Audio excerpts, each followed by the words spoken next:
involved.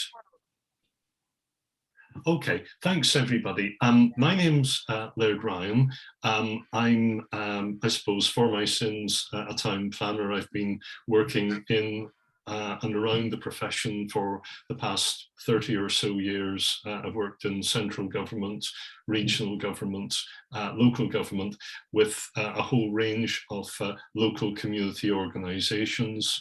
I teach planning to students on a distance learning basis across the world, and I'm also a trustee of 3 environmental charities who try to help people engage more effectively where they are with planning and environmental change.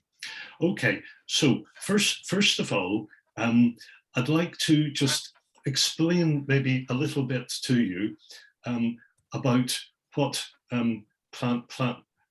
planning is really all about.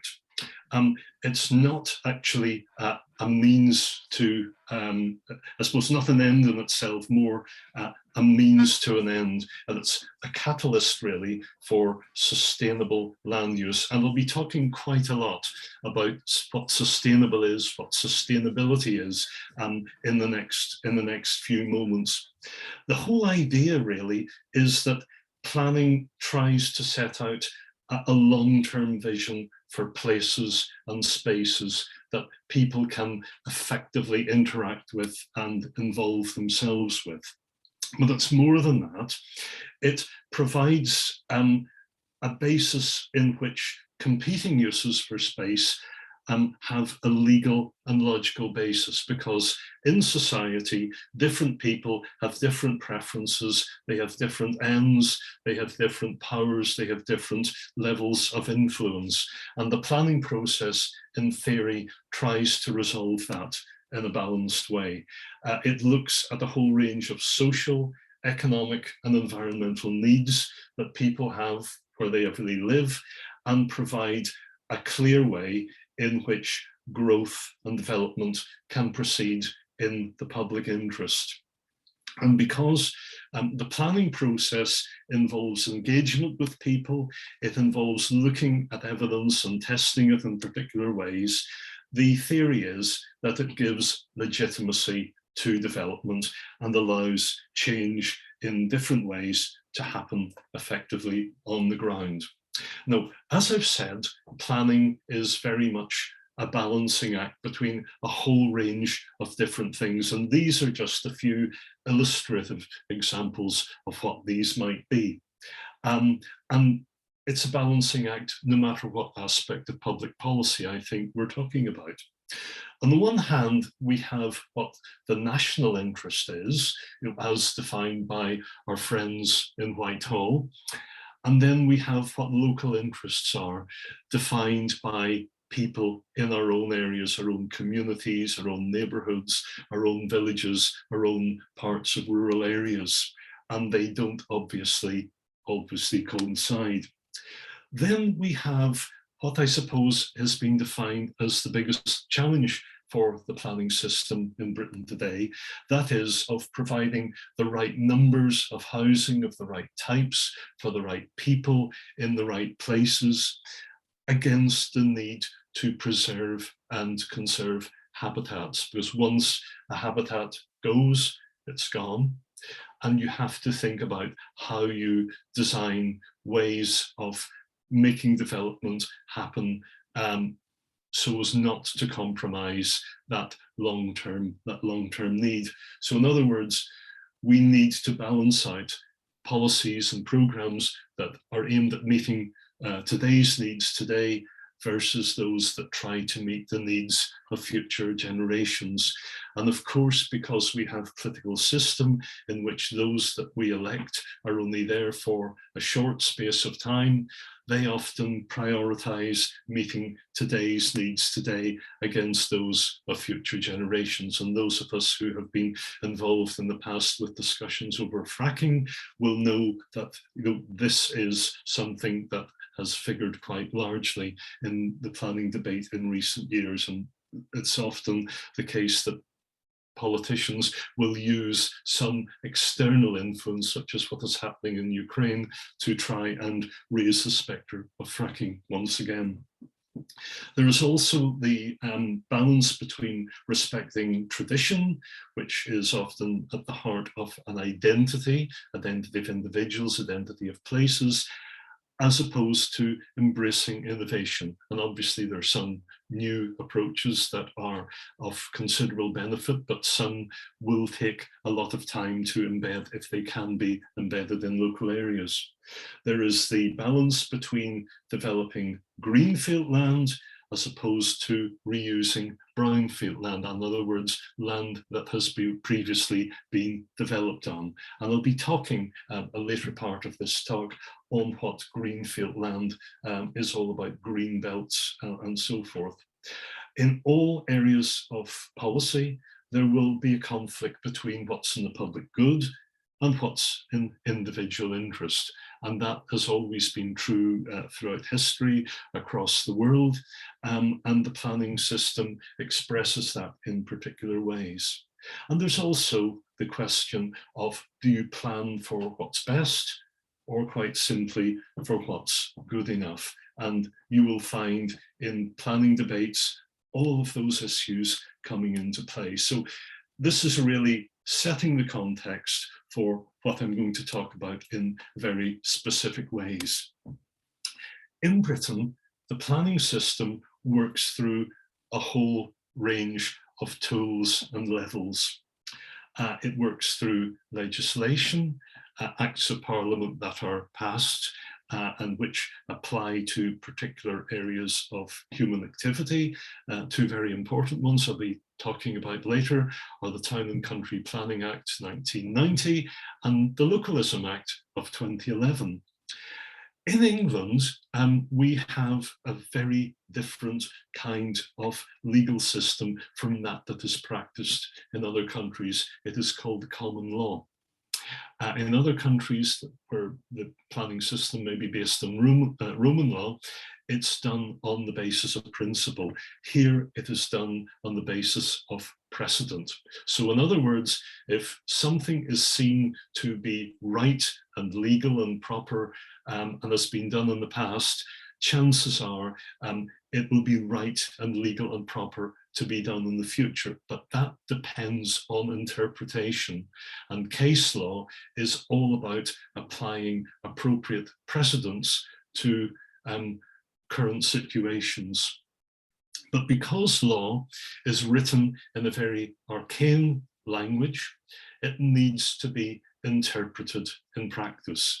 And that is why there are things called regulations and orders, or secondary legislation, acts of parliament, or primary legislation that give additional interpretation to those laws. At another level, there is policy and guidance, so very, very specific how-tos.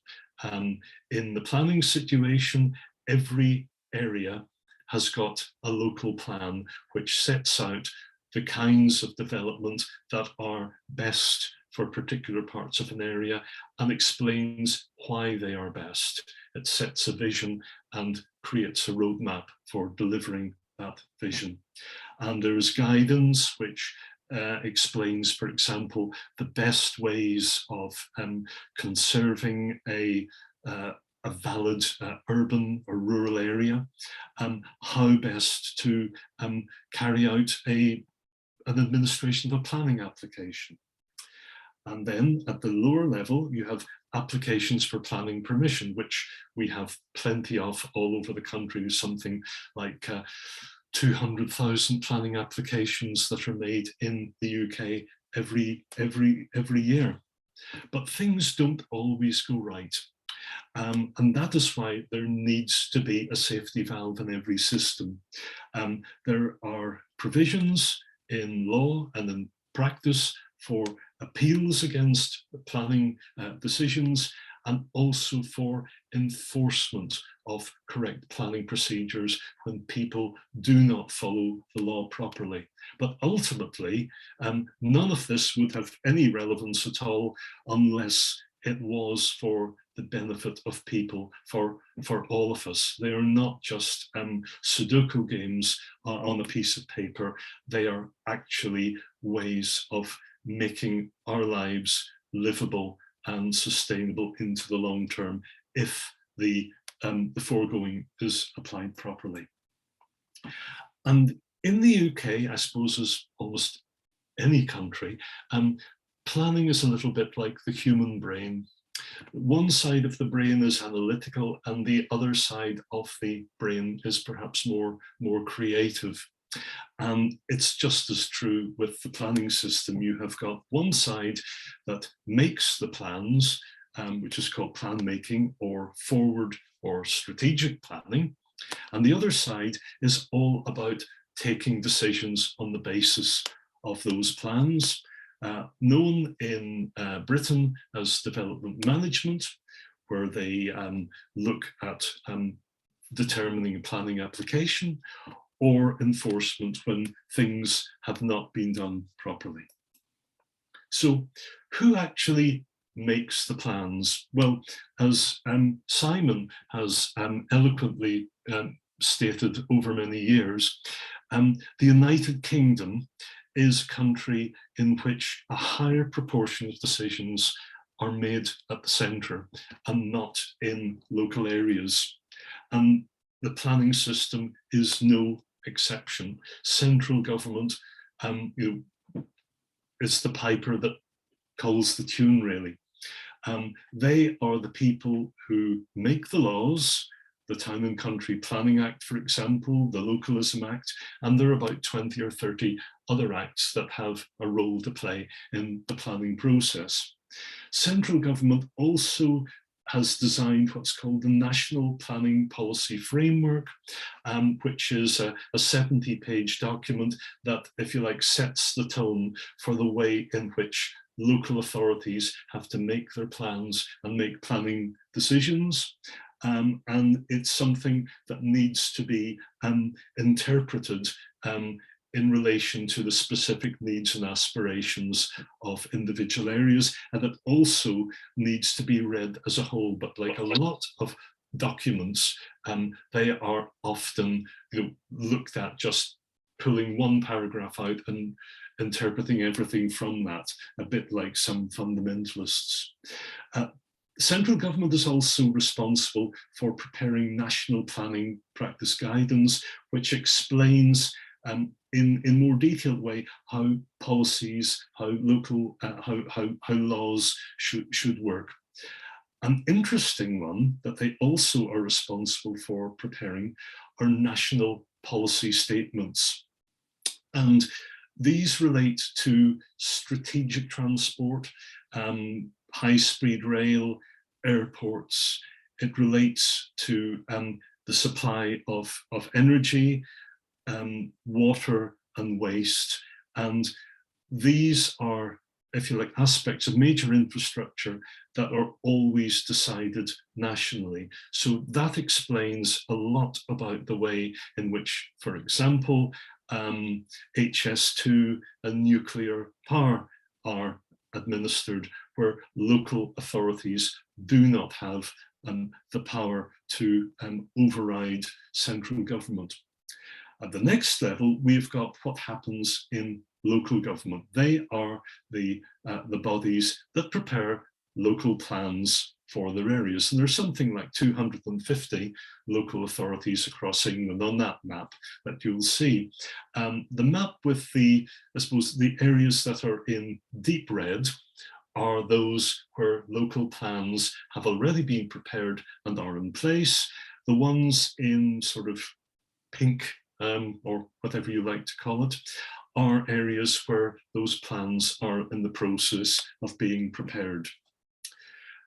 Some parts of the country, particularly rural and suburban areas, also have neighbourhood plans, which look at things in slightly more detail at a neighbourhood level, but they're not compulsory, and in practice they only tend to be prepared in rural and suburban parts of the country. But as always, London's a special case. London has got a plan that covers the entire metropolis, that sits above and in addition to the individual plans that the boroughs had. If you go back about 12 years or so, there were regional plans that covered the whole of the country, but when the coalition government came in 2010, they ripped all of those up. What a surprise. So we've looked at, you know, who makes the plans, looking at the other side of the brain, well, who makes planning decisions? As we've seen, these are local planning authorities. In other words, your local borough or district council, your metropolitan borough council. And about 95% of individual planning applications, and as I've said before, lots of them come in, these are decided by planning officers. 95% have been delegated for them to decide. And it's only when you've got a complex matter, something that relates to a major development, such as the centre of Wigan, as Angela was referring to, that the decision is then taken by the planning committee of elected members. And unfortunately, the vast majority of elected members, unlike you, have not decided to update themselves, get gemmed up on how the planning process works. So, you know, in a way, you who are here know far, far more already about the planning process than a majority of elected members who are delegated to sit on planning committees. And that is one of the big dysfunctionalities of the British governance system. You have people who have been given powers, but they do not have the skills and the knowledge to exercise those powers in a fair way. And I've already talked about central government. You've got the Secretary of State for what he's now called levelling up housing and communities. And that is the department which is now responsible for the planning process. In my time, it has gone through many, many different name changes, you know, almost a bit like a dodgy builder. And the levelling up business only came in a few months ago. As I mentioned before, these national policy statements that cover infrastructure are handled by other secretaries of state. So the Secretary for Transport, the Secretary for Business and Energy and Information covers national infrastructure projects. Then we've got an interesting body within the planning process that is involved in sort of quasi-judicial aspects. And this is the Planning Inspectorate, which is an agency that answers to the Secretary of State for Levelling Up, Michael Gove. That is the body that advises on local plans, whether a local plan that a local authority has prepared is of the right quality. And they're also the body that decide on planning appeals. So if an applicant for a development has had that turned down, they might appeal that, and it will be a planning inspector who handles it, not the local authority. But because so many aspects of our governance these days is in a state of flux, and because the government itself does not always know what it is doing, or is very, very unclear in its guidance, and the National Planning Policy Framework that I talked about has got more holes in it than a Swiss cheese, more decisions are referred to the courts. And indeed, there is now a special planning court with special planning barristers who handle it. And of course, who are more empowered to go to the courts? The people with more power and more money. On the other end of the scale, however, and it's something that all students of planning are taught in their first day of the course, anyone, anywhere, and I mean anywhere, not just in the UK, may comment on a planning application in the UK, and indeed anyone, anywhere can make a planning application. So, you know, you could have Joe Biden, you could have Vladimir Putin making a planning application for your house if they wanted to do so. Not that, you know, obviously that might seem likely, but it's something, you know, that needs to be borne in mind. You do not have to own the land in order to make a planning application for it. So we've looked at, you know, who is involved in, you know, taking decisions, who is involved in making the plans. I've talked about local plans, so how are they actually made? Well, by law, your local planning authority, your council, it's required to post all details about your local plan on its website. In the old days, you had to go along to the offices of your council and they would take you into a little room and you would be given a pile of documents. But now, in the comfort of your own home, you can access all planning documents for anywhere in the United Kingdom, both plans and planning applications. And when a local plan is being prepared, I've set out the process on the left-hand side, and it usually takes about 2 years, and I've been involved in about 3 rounds of those when I worked in Stoke-on-Trent. There will often be roadshows and other events that the local authority put on. So it's really, really important, I think, at anything to do with planning, that you get involved and informed at the earliest stage of the process. Because when a plan is prepared, it requires to have quite a lot of complex information. And the first stage really is gathering information about the environment, about society, about the economy, about the land in the area, what it's like now, what its potential is, what people want to see happening over the next 10 to 15 years. So the local authority will consult, first of all, with bodies like the police, the fire brigade, the health services, the energy providers, and so forth. It is, you know, quite a big exercise, and nowadays it's often a function that has been handed over to external consultants because the local authorities do not have the capacity within themselves to do this. It's actually the function of local authorities that has suffered most from the cuts over recent years. So once they gather all of that information, the plan is published online. There are often, as I say, roadshows where people can make representations.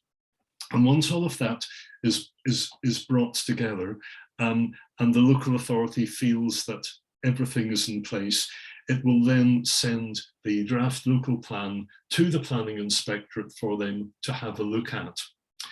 And the planning inspectorate will appoint an experienced individual, you know, always a planner with, you know, maybe 20, 30 years experience, and experience maybe in 1 or 2 other professions as well. They will come round and they will, I suppose, a bit like, you know, an exam at school. It's no longer a confrontational public inquiry. It is really very, you know, boring, detailed process where they will go into aspects that are, you know, unclear, aspects that may conflict with what is going on in neighbouring areas, and try to sort that out. At the end of the process, the inspector will say, okay, fine, everything seems to be in order, or there are 1 or 2 things that you will need to adapt, and then bring that into the plan. Once that is then done, then the local authority is empowered to adopt that plan, agree it, and then that is the legal basis for development in the area for usually 10 to 15 years. But one of the big problems with local plans is the provision of adequate housing for the area, because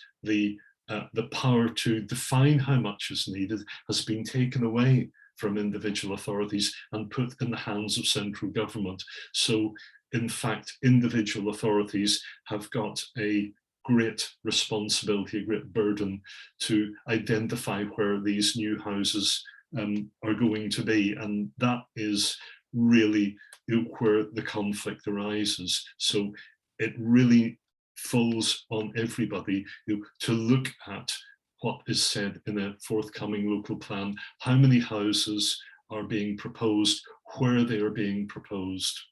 And it really needs to be looked at in considerable detail. Neighbourhood plans I talked about before. They were fairly recent and brought in under the Localism Act, which was, I suppose, presented to people by the coalition government as a way of outsourcing power from the centre to local areas. The truth, however, was that most aspects of the Localism Act, which covered a full range of ways in which councils work, clawed back more powers to central government. So although it is called the Localism Act, it is almost delocalising local government. And neighbourhood plans were seen as one way of helping local communities take charge of development in their area. And these documents are prepared by what's called the Neighbourhood Forum. But unfortunately, if you live in an urban area, there are no parish councils or town councils that have got powers that are, we call them precepted powers, where you pay a premium on your council tax for a council to administer small level functions. So unfortunately, the vast majority of neighbourhood plans are in areas that are rural or semi-rural, the areas that perhaps do not have the same range of planning challenges as those of us who live in urban areas are. However, there are one or two cities that have got a very strong and active set of neighbourhood plans. Leeds is one example. I've given the link to that there. And central government does provide a limited amount of support to local communities to prepare these plans, or organisations such as Locality and one or two others that do help local partnerships prepare them. However, what they will not do, and the funding support sort of ends when the plan is actually made, it does not really help with the administration living with the plan, enforcement of activities that go against them.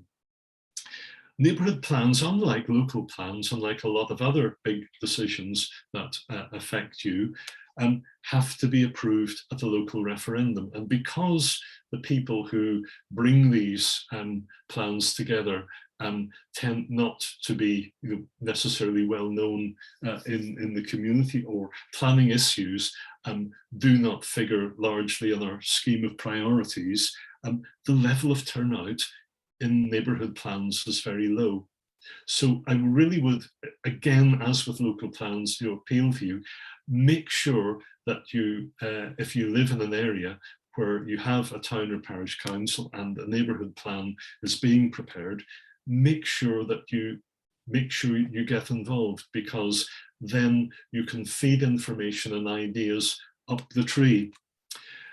The point again is that policies in the neighbourhood plan, if you like, give added definition to what is in the local plan, but they cannot block them. So if, for example, your local plan says that there will be 500 new houses at the edge of your village in the next 5 or 10 years, your neighbourhood plan cannot say, no, we will not have those. What it can say, however, is, oh, we will not have 500 houses, we will have 1,000 houses. And I can think of very, very few communities where they want something like that to happen. So it really exposes in many ways what the true intentions of government were when they passed the Localism Act and when they introduced neighbourhood plans. Now, when we talk about various concepts in planning and development, we can use words very loosely.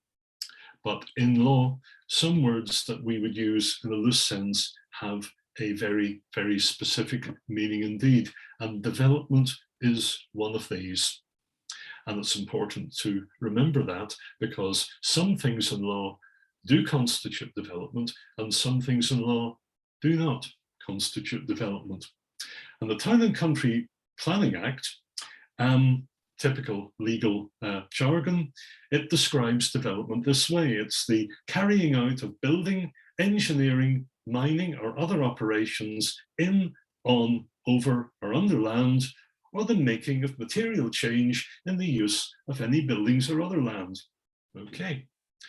And it actually links into two particular types of development. One is called operational development, which means the building of structures on land, or it can involve the physical alteration of the landscape. For example, the conversion of an old quarry into an urban park.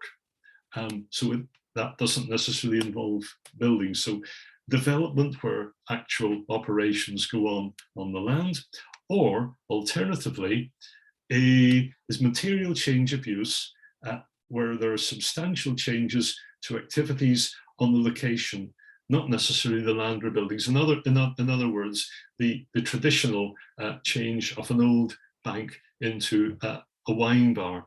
And Jill has asked, by the way, do you think a neighbourhood plan is worth it or the best option to go?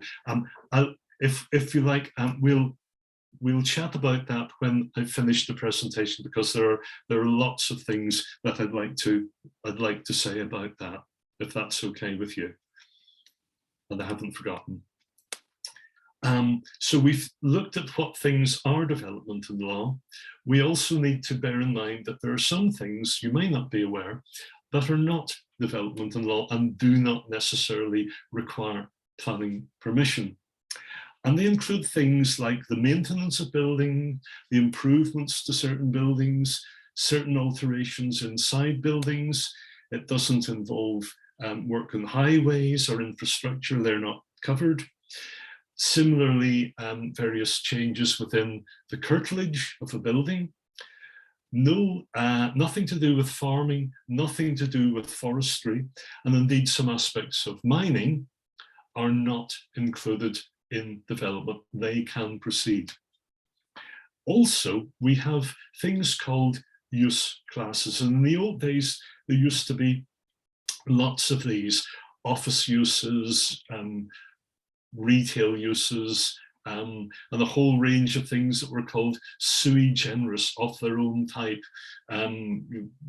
betting shops, payday loan shops, the manufacture of chitterlings, so sort of really strange kind of things at the edge of the use classes orders. And basically, if you were going to, for example, turn a restaurant into a cafe, or turn a restaurant into a shop, you did not need to seek planning permission. And nowadays they have opened up use classes, they've made them more flexible. So for example, in a lot of town centres, we have vacant shops, vacant offices. They can now be converted into residential without the need for planning permission. Whether or not the residential is particularly good is a different case in point, but it is possible for them to be changed without submitting a planning application. However, there is a thing called building regulations, building regs approval, which may still be needed in terms of the quality and the safety of what is being proposed. And of course, we have got areas in the country where the landscapes are very special, and where particular controls are required. So in national parks, the Peak District, areas of outstanding natural beauty, Forest of Bowland, for example, conservation areas such as you have in lots of Chester, for example, they have got special and more strict arrangements. So whereas you might not require planning permission in a regular area of town, you might well require planning permission if it was located in a national park. Now, the thing that probably affects most of us, whether we make it or whether we respond to it, is a planning application. I think, as I've said before, every year in the United Kingdom, there are several 100,000 planning applications, big and small, that are made.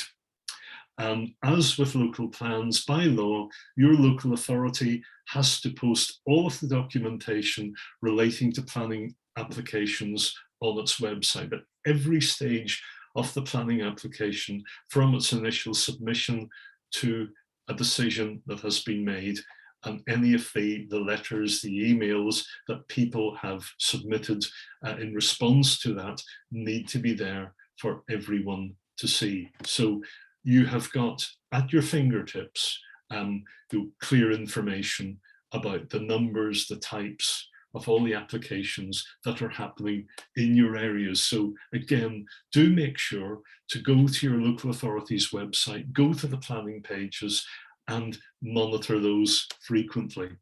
And remember, you have got the right, as I said before, to comment on any planning application anywhere in the country during what's usually an 8-week period that's specified in the planning notice. If it's a bigger application, they will often extend that period to about 13 weeks, but 8 weeks is usually the default setting.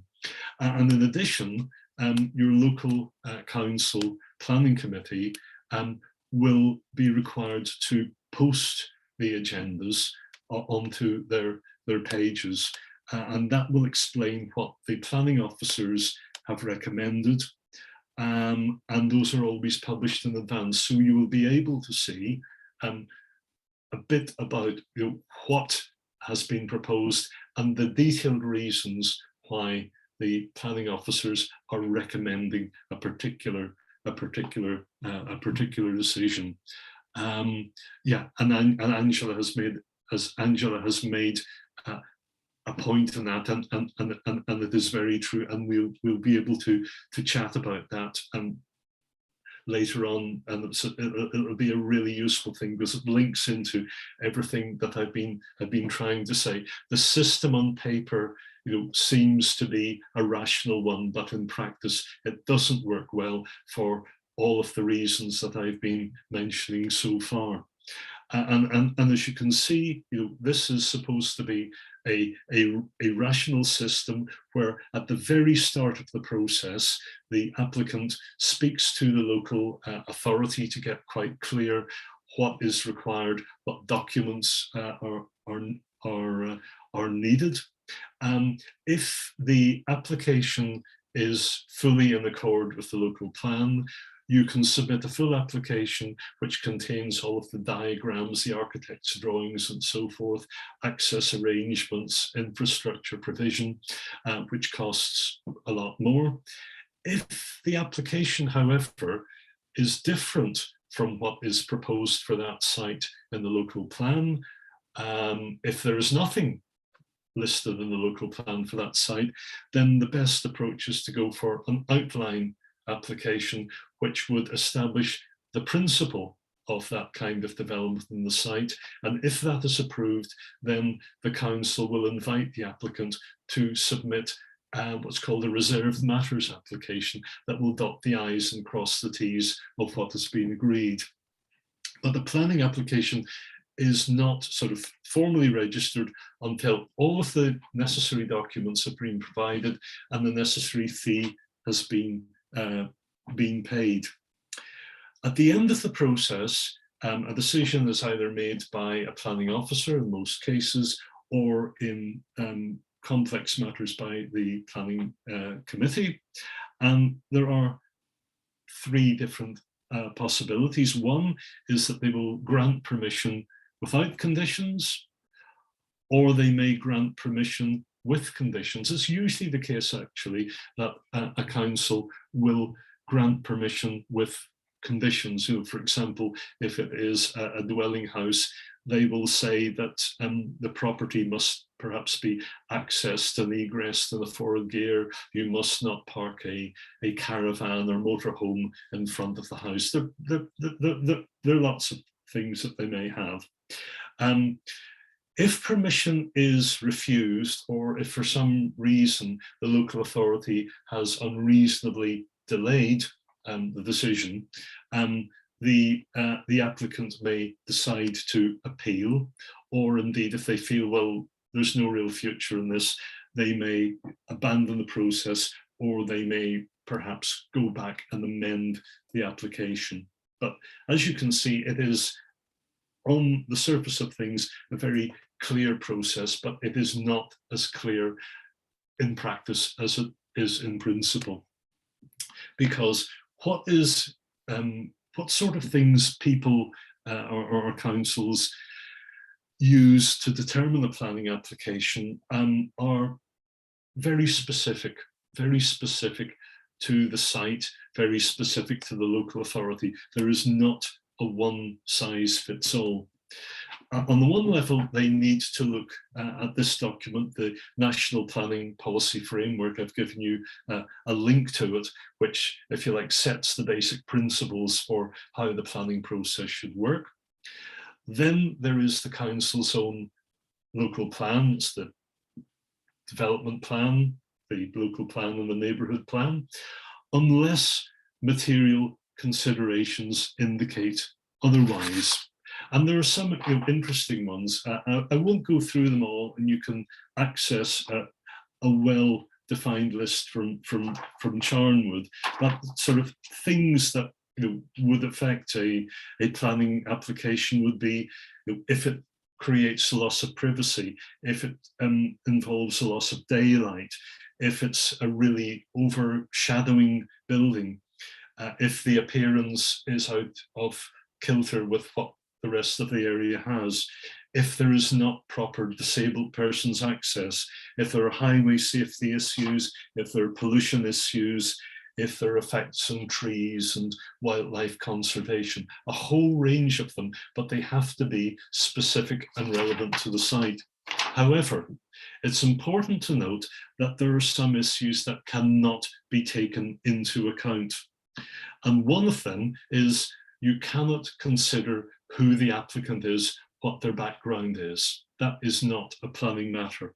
Nor, for example, is the loss of a view. I'm sure many of you will have walked along the street in a seaside resort, and you will have seen a house called Sea View, or you will have been to a place near the edge of the Pennines called Hillview, where the view is no longer there. The point is not that you have a right to a view. The point is that you have a right to adequate sunlight during the day. You can consider potential loss of property value. In a commercial sense, you cannot consider the loss of trade or increased competition.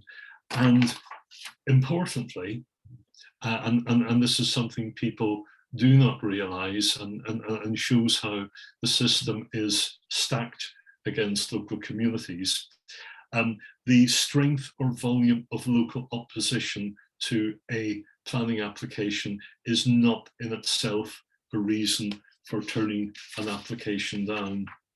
And that is often why you have so much conflict in the planning system, why you have a sense of disillusionment with local government. And that could in many cases be resolved if the council had spoken clearly and more openly to the communities in advance, had involved them at an earlier stage in strategic planning in the local plan. But obviously councils, they tend to follow the law to the letter and not to the spirit. And councillors, as I said before, are elected for a small length of time, whereas plans, planning, development, the character of an area is far, far longer. In addition, what else is considered? You've got supplementary planning of documents. They're not actually part of a local plan, but they cover things like heritage, nature conservation, design, and no two local authorities have the same set of supplementary documents, and indeed some councils don't have them at all. At a national level, you also have planning practice guidance, which is, again, good practice that is issued nationally, but really has to be applied to local circumstances. I talked earlier about planning appeals, and the interesting thing, again, how is the system stacked against communities and individuals? Well, who has the right to appeal against a planning decision? It's only the applicant, only the developer can appeal a decision. They can appeal against refusal of application. They can appeal against conditions to an application, or they can appeal against a non-decision if the council has dragged its heels beyond the stated 8-week consultation time. And that is usually determined by the planning inspectorate. On one or two occasions, the Secretary of State may call it in for a personal decision, but pretty well always it's the planning inspectorate. But if an applicant wants to appeal it, they have to do that within 6 months of the decision.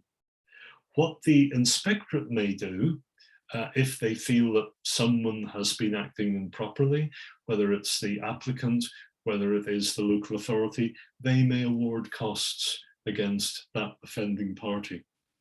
In terms of how many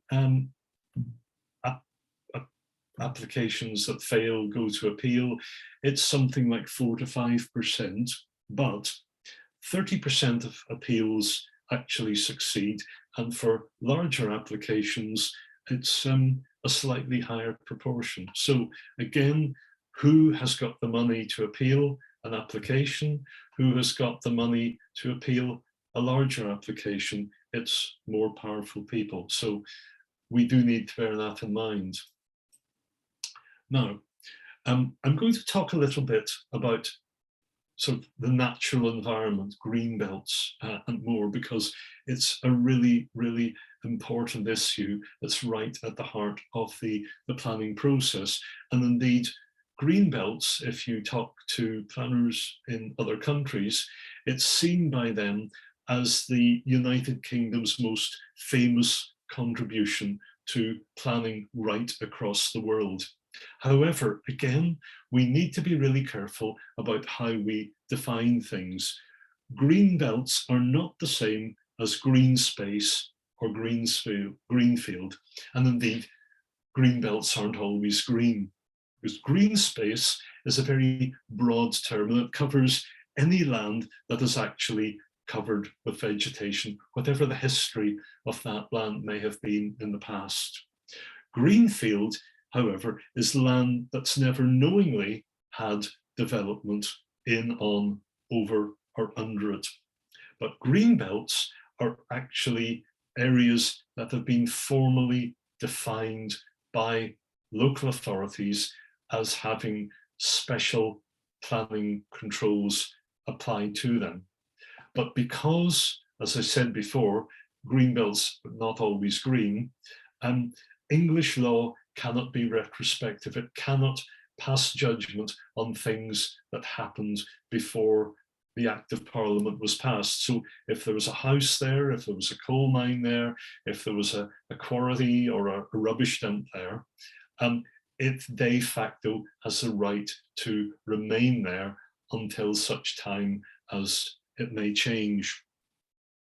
The total area of green belts in England is very important. About 1/8 of England is covered by them, as you can see on the map there. So almost the whole of the area on the N62 corridor is green. Whole of the area around London is green. West Midlands, Derby and Nottingham is green. And there are also, I suppose, areas where green belts have not formally been defined, but green belt type policies have been adopted. You know, and that is very good, Simon. And we'll be talking at that in my final slide as it happens. So what do green belts actually do? Well, 5 functions in law.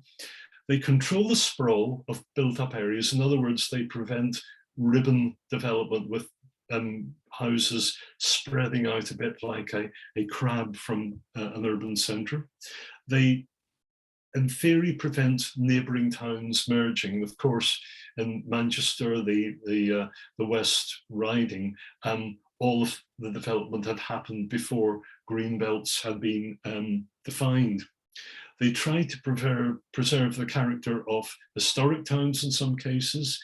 They prevent encroachment of development on the countryside, and they also try to help regeneration by encouraging the recycling of derelict and other urban land. In theory, you know, you have the government talking an awful lot about, well, how can we press forward with development? But they keep saying that no matter which government is in power, that they want to keep the green belts. And indeed, the overall area of green belts has remained fairly constant for the past 50 years. And national policies, in fact, enshrine that by saying that new green belts or changes to the boundaries can only happen in very exceptional circumstances, and that inappropriate development in the green belt shouldn't be approved, although some types of development are permitted. However, at the present time, there is currently planning permission for 250,000 houses yet to be built across England's green belts. And that's one hell of a lot. So we've looked at, I suppose, a whole range of key issues in planning. In theory, they should work well, but in practice, they don't. And I've highlighted, you know, quite a number of the key challenges that the planning system is supposed to address: issues of climate change, housing crisis, a changing economy, a changing demography, an infrastructure that's, you know, past it, high streets, town centres that are losing their mojo, the green belt that is under threat, and people who are disillusioned and disengaged. And what happens when you have that? The organisations, the councils, local bodies, central government, what they tend to do is to delegate and delay, set up a working party, say we'll do this in 5 years' time, always the point after the election. It's really a challenge. Yes, Joyce, brownfield, you know, can actually be called greenfield, as hasn't been used industrially for a century. Yeah, I mean that is very true. The difficulty, of course, is that although brownfield and greenfield are seen as separate things, it's very much a matter for an individual local authority to define what is and what shouldn't be. And that's where a lot of the difficulty comes. Central government has come forward with a whole range of initiatives. And if we go back to the days of John Prescott, who was a czar whose work covered several departments, he was talking about joined up government. And the latest buzzword is levelling up, with Michael Gove as the new Secretary of State. However, in order for levelling up really to work, we have to go beyond branding. It can't just be a change of name for a department, and it can't just be something that is determined by Whitehall. Levelling up can't just be one area against another. It has to look at the fabric of society, addressing environmental, social and economic issues in an integrated way. And it also needs to have strategies that are owned by communities as a whole, that are defined and delivered by communities. And they cannot simply be what government has often done with what I call strictly planning contests for iconic capital projects. And if we've looked at the money that's been given for levelling up schemes in the past few months, that has essentially been what has happened. And the main beneficiaries, of course, will be development companies who perhaps have done all they can at the right kind of price in central Manchester, central Birmingham, central London, and they are now selling cut price versions of those for smaller and medium-sized towns, but which will not engage with the local communities. So wrapping it all up as best I can, planning's, again, not an end in itself, but it's a means to a much bigger end, that of sustainable development, something that, again, depends on how you define it, and the government has not tried effectively to do so. And to achieve that end, you need to balance a whole range of competing priorities. But because the planning system is itself unbalanced due to a whole range of institutional gaps and inconsistencies that keep changing in time and space, it makes sustainable development really difficult to define, let alone achieve. However, the whole purpose of this talk was really to say, well, it's not a dialogue of the deaf, it's not a message of despair. What can we do? We need to actually go beyond, challenging the changes, but changing the challenges.